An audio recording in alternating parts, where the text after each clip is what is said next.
Hello students, I am Aarti और मैं आप सबका वेलकम करती हूँ टू आरती एजुकेशन वर्ल्ड।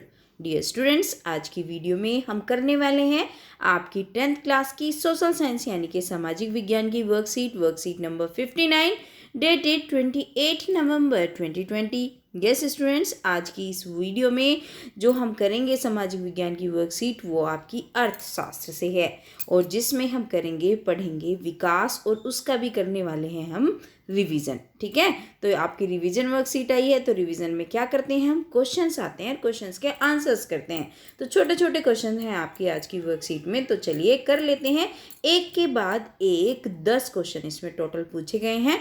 चलिए करते हैं। पहला क्वेश्चन है, केरल में शिशु मृत्यु दर कम क्यों है। बच्चों, आज की जो आपकी वर्कशीट है इंपॉर्टेंट है क्योंकि क्वेश्चन आंसर्स हैं, इंपॉर्टेंट क्वेश्चन आंसर्स, और साथ ही साथ आसान भी है, टफ बिल्कुल भी नहीं कह सकते आप इसे। तो केरल में शिशु मृत्यु दर कम इसलिए है क्योंकि केरल में साक्षरता दर सबसे अधिक है, लोग ज़्यादा जागरूक हैं और बेहतर चिकित्सा सुविधाएं हैं। इसी वजह से केरल में शिशु मृत्यु दर कम है। ठीक है, चलिए अब दूसरा क्वेश्चन हमसे पूछा गया है वर्कशीट में, क्या औसत आय के आधार पर विकास की गणना करना सही है। कोई एक कारण बताइए। नहीं, औसत आय के आधार पर विकास की गणना नहीं करी जा सकती। सामान्यतः किसी देश का विकास प्रति व्यक्ति आय, औसत साक्षरता स्तर और लोगों को स्वास्थ्य स्थिति के आधार पर निर्धारित किया जाता है। तो ये लिख देंगे आप प्रश्न नंबर 2 का उत्तर। ठीक है बच्चों, चलिए come to the third question. तीसरा क्वेश्चन पूछा गया है, बताइए नीचे गया कथन सही है या नहीं। दिया गया कथन सही है या गलत है। तो कोयला गैर नवीकरणीय संसाधन का एक उदाहरण है, बिल्कुल सच बात है। गैर नवीनीकरणीय संसाधन होता है कोयला हमारा। तो इसका आंसर आप क्या लिख देंगे, कथन सही है या सही है या ठीक है, कुछ भी लिखिए। प्रश्न नंबर 4 में आपका पूछा गया है, भूमिहीन ग्रामीण मजदूरों के लिए निम्नलिखित में से कौन सा एक विकास लक्ष्य होने की संभावना है।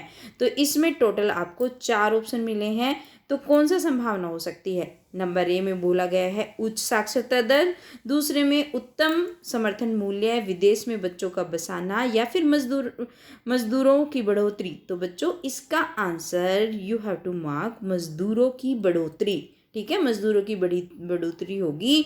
तो भूमिहीन जो ग्रामीण मजदूरों के लिए एक विकास लक्ष्य होने की संभावना हो सकती है। ओके, चलिए अगला क्वेश्चन आपकी वर्कशीट में है, खाली स्थान की पूर्ति करो। और ये खाली छोड़ा हुआ है उन्होंने यहाँ पे। भारत के राज्य में साक्षरता दर सबसे कम है। तो आप जानते ही हैं साक्षरता दर में सबसे निचले स्तर पर बिहार है और सबसे अच्छी साक्षरता दर कहाँ की है, अभी हमने पढ़ा था, वो है केरला की। ठीक है, तो आपका इसमें क्या फिल इन द ब्लैंक में आप क्या करोगे, क्या भर दोगे, ब्लैंक में फिल कर दोगे बिहार। ठीक है, तो ये हो जाएगा आपका प्रश्न नंबर 5 का उत्तर। ओके, चलिए आपका जो 5वां क्वेश्चन है, रेखांकित काव्यांश को सही करने के बाद वाक्य फिर से लिखिए। तो इन्होंने क्या करा है, यहाँ पे आपको अंडरलाइन करके दिया है, तो इसको हमें फिर से लिखना है। एक देश जहाँ उच्च जीवन स्तर है और स्वास्थ्य शिक्षा की बेहतर सुविधाएं हैं, उसे आप विकासशील देश के रूप में जाना जाता है। नहीं, बिल्कुल भी नहीं। जहाँ पे जीवन स्तर उच्च हो और अच्छी स्वास्थ्य शिक्षा हो, तो ये किस चीज़ की निशानी होती है, वो होता है एक विकसित देश। तो आप लिखेंगे एक देश जहाँ उच्च जीवन स्तर है, स्वास्थ्य व शिक्षा बेहतर सुविधाएं हैं, तो उसे विकसित देश के रूप में जाना जाता है। ओके, चलिए प्रश्न नंबर 7 जो आपका वर्कशीट में है, नीचे कथन एक और एक कारण दिया गया है। इन कथनों को पढ़कर नीचे दिए गए विकल्पों में से सही उत्तर चुनकर लिखना है। तो हमारे जो इन्होंने कथन दिए हैं बच्चों, ये 4 कथन हैं। कथन 1 है कि प्रत्येक व्यक्ति के लिए विकास के लक्ष्य अलग अलग होते हैं, और कारण बताया है प्रत्येक व्यक्ति की आवश्यकताएं अलग अलग होती हैं। तो बच्चों इसमें 4 ऑप्शन इन्होंने दिए हैं, कथन ए, कारण बी, दोनों सही हैं और कारण कथन की सही व्याख्या करता है। दूसरे में बोला है इन्होंने कथन ए कारण बी दोनों सही हैं, लेकिन कथन ए कारण बी की सही व्याख्या नहीं करता। तीसरे में बोला है कथन ए सही है लेकिन कारण बी गलत है, कारण बी सही है लेकिन कथन ए सही है।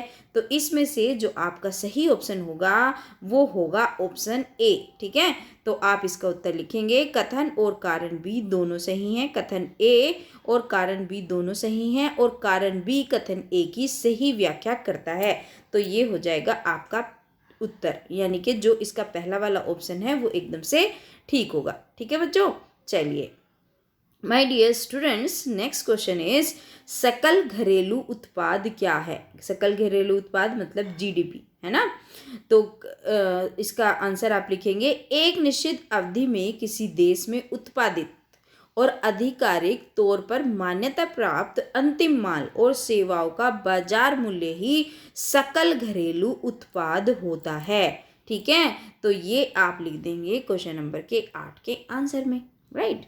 चलिए क्वेश्चन नंबर 9 जो है आपकी वर्कशीट में, सार्वजनिक वितरण प्रणाली यानी पीडीएस के तहत राशन की दुकानें लोगों को मदद कैसे करती हैं। तो सार्वजनिक जो वितरण प्रणाली होता है, राशन की दुकानें पर गरीबी रेखा से नीचे रह रहे लोगों को कम मूल्य पर अनाज व खाद्य पदार्थ दिए जाते हैं। तो इससे क्या होता है, जो गरीबी रेखा से नीचे रहने वाले लोग हैं उनकी मदद हो जाती है। तो इस तरीके से क्या करती है, वो उनकी हेल्प करती है। तो ये हो गया आपके प्रश्न नंबर 9 का उत्तर। आपको अच्छी लग रही होगी आज की वर्कशीट, क्योंकि आज बहुत छोटे छोटे क्वेश्चन हैं और जो आपकी पिछली वर्कशीट थी उसमें बहुत बड़े बड़े थे। चलिए अब देखते हैं क्वेश्चन नंबर 10। तो वो तो आपका एक लाइन का क्वेश्चन है, मानव विकास रिपोर्ट किस संस्था द्वारा प्रकाशित की जाती है। तो जो मानव विकास रिपोर्ट होती है ना स्टूडेंट्स, वो करती है यूएनडीपी। इसकी फुल फॉर्म होती है यूनाइटेड नेशन डेवलपमेंट प्रोग्राम। ठीक है, तो आप इसका आंसर लिख देंगे यूनाइटेड नेशन डेवलपमेंट प्रोग्राम और यूएनडीपी आप इसको शॉर्ट में लिख देंगे। ठीक है, कई बार आपको इसकी फुल फॉर्म भी आ जाती है, तो इसलिए आपको पता होना चाहिए। ठीक है बच्चों, तो ये थी आज की आपकी सोशल साइंस की वर्कशीट। होपफुली वीडियो आपके लिए हेल्पफुल रही होगी। बच्चों अगर आपको मेरी वीडियो से थोड़ी सी भी हेल्प मिलती है तो आप प्लीज़ वीडियो को लाइक करें, चैनल को सब्सक्राइब कर लें। अगर आप नए आए हैं चैनल पर, एक अपना कमेंट भी लिखिए और अपने दोस्तों के साथ शेयर करेंगे तो it will be helpful for me. Thank you students, फिर आऊँगी आपकी अगली वर्कशीट लेकर।